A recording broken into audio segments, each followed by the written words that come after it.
A big weekend of NCAA Water Polo. 6 college conference champions crowned. The NCAA bracket is set in men's water polo, plus Team USA competing this December. All coming up next on a brand new Counterattack.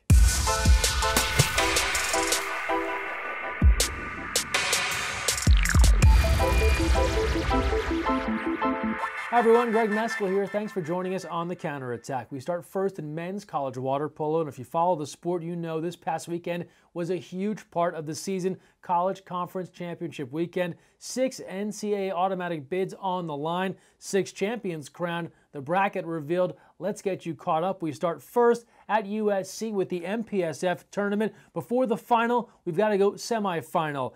Cal taking on USC. It came down to the wire. USC led by 2 going into the 4th. Cal comes all the way back, leading to this. Shafak Shimshek scoring the game winner with less than 7 seconds left. The Bears win it. They get into the final where they would take on Stanford in a rematch of the Big Splash. Cal played strong, but Stanford too much in this one. The top seed holds serve. They win at 12-10. That was broadcast live on the Pac-12 network. From there, we head back east. CWPA Northeast Division. Princeton over Harvard. 12-10. You'll recall earlier this season, Harvard battled back to stun Princeton with an amazing rally. The Tigers have the last laugh here. This via P Water Polo on Twitter. The celebration.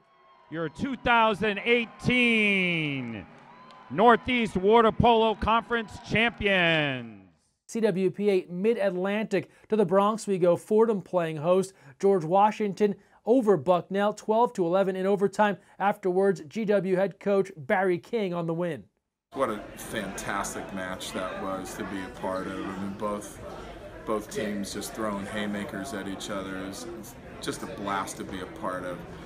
Just really a great feeling. I'm really happy for these guys, and we're looking forward to playing a few more. We come back to California, Golden Coast Conference, Long Beach State and Pacific, and it's the 49ers returning to the NCAA tournament.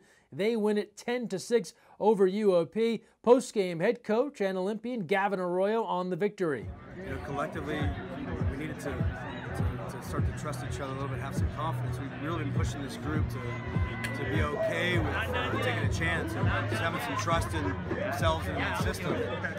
And sometimes it happens fast, sometimes it takes some time. It's a process. It's like an extra process that's hard to quantify. To the SCIAC we go. Pomona Pitzer and Claremont Mudd Scripps. It's all Sage Hens in this one. They win it 11-4. And at Pomona Pitzer, when you celebrate, you get the president into the pool. President Star into the water. Love the support for athletics there for the Sage Hens as they win it. And last but not least, the WWPA, UC San Diego, UC Davis. Davis has been in control of this conference as of late, but the Tritons are back on top in 2018. They win 10-8. Celebration footage here via the WWPA. And that confirms our 6 conference champions.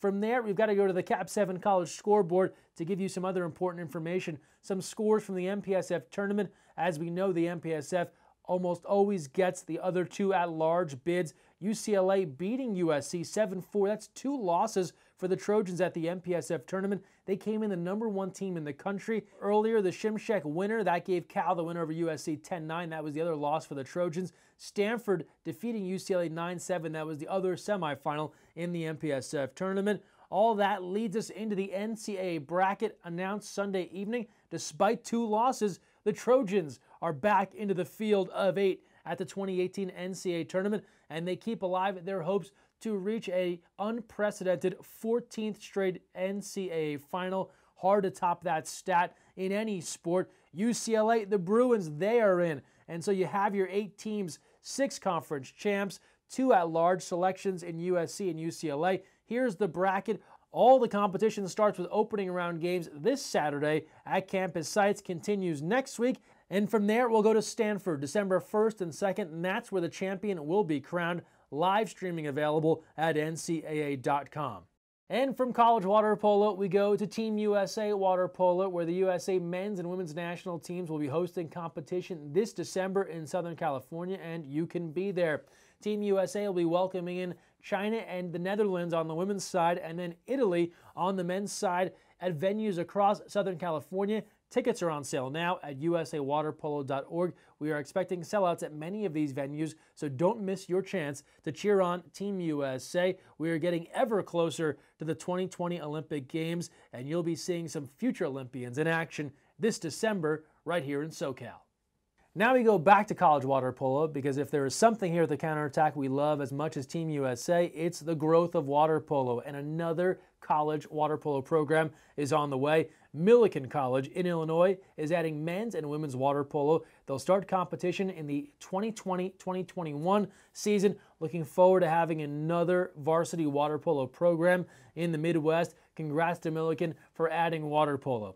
And with new water polo programs on our mind, we now talk about LIU Brooklyn. The Blackbirds, they're adding women's water polo, and now they've hired a new head coach. Former UCLA athlete Gabby Juarez has been named the head coach of the Brooklyn squad. I was in Brooklyn last week, caught up with Gabby, got her thoughts about starting a team from scratch and what folks can expect from a Division I water polo program in Brooklyn. We're looking to be competitive just within the first year.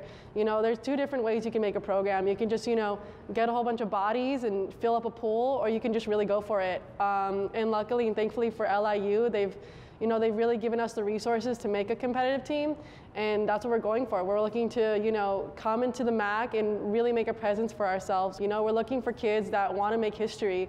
We understand that it's scary to come into a program and you don't really know what's going to happen. But we're looking for kids that are willing to, take the leap and take the chance and just start a championship culture here. Now we turn to high school water polo. We told you about a host of champions crowned last week and some championship events that were being postponed due to the wildfires in Northern California. Unfortunately, some of those matches have yet to be played. Let's get you updated here. The CIF CCS Open Division Boys Championship between Bellarmine and Sacred Heart Prep has still yet to be played. It is postponed to be determined as to when that match will happen. And now to the CIF North Coast section in matches that have been played. Division I girls, congrats to Heritage. They defeat College Park 9-6. D2 girls, Tam High over Alameda 14-12. Division I boys, another title for Tam High. They defeat Redwood 8-6. And Division II boys, Cardinal Newman edging Terra Linda 9-8. The open division matches, they are still currently postponed. On the girls' side, Acalanes and Campolindo. On the boys, Campolindo and San Ramon Valley. We'll have the results of both of those right here on the show as soon as those matches are played. So, of course, we'll update you as soon as we know when those three games will be played, and we'll celebrate the champions once they are crowned right here on the Counterattack. But more importantly, our thoughts are with those still affected by the wildfires in Northern California. Two more titles to update you on. We go back east. New England Prep title, the Brunswick School. They defeat Loomis Chaffee 20-5. And Pennsylvania Small School, this is the first year this title is being contested. The boys of Springfield take it, and the girls of Upper Perkiomen are the winners there. And one last note, club water polo, Mid-Atlantic Championship. Congrats to Greenwich defeating the Navy Aquatic Club 10-5. And now time for our social media send-off powered by Kobe, and it's the way we end every episode of The Counterattack. And we'll start off as we do every week with our Kobean winner. Don't forget you can win a brand new pair of Kobean sandals. Share a photo of your water polo journey. Use the hashtag Counterattack and Every Step Matters. And this week's winner, it's Scotty Newberger, sharing a recent photo from his Rocktober experience. And Scotty will be the recipient of a pair of brand new Kobean sandals. Congrats. From there we go ODP action as Mike shares on Twitter. Great to see the Olympian Alex Obert helping out at a recent ODP camp. From there, the routine sharing this photo on Instagram of a golden doodle ready for water polo action. Few things do better on Instagram than dogs, and we like dogs playing water polo. And from there, we go to Michigan. Shout out to Betsy Armstrong, the Olympic champ, the first water polo player inducted into the Michigan Athletics Hall of Fame. Well-deserved honor. She was a standout in her days in Ann Arbor. And then she got to get introduced at the football game there at the Big House. This was probably almost as much fun as a sandwich from Zingerman's. Congrats again, Betsy. And from there, we go to Instagram, where these Lego men are water polo players. Check out the six-pack abs in that Lego man. Our own John Abdu was in Tokyo checking out the Olympic venues in 2020. Just picture it now. We are less than 2 years away from water polo at the Olympic level being played in that pool. Can't wait to get to Japan. Maggie Steffens, she knows a thing or two about the Olympic Games and is looking forward to playing in Tokyo. She's in Spain right now, competing with CN Sabadell, featured here in the local media. And last but not least, holiday season always brings out the best in so many of our water polo clubs, including Riverside Polo, doing their part for their community, giving back here. Great job by Riverside. And that is the best of what we saw this week on the internet concerning water polo. Thanks for all your submissions in our weekly social media send-off. That's all for this week's episode. Thanks so much for joining us. And don't forget, when you're on the counterattack, look weak side.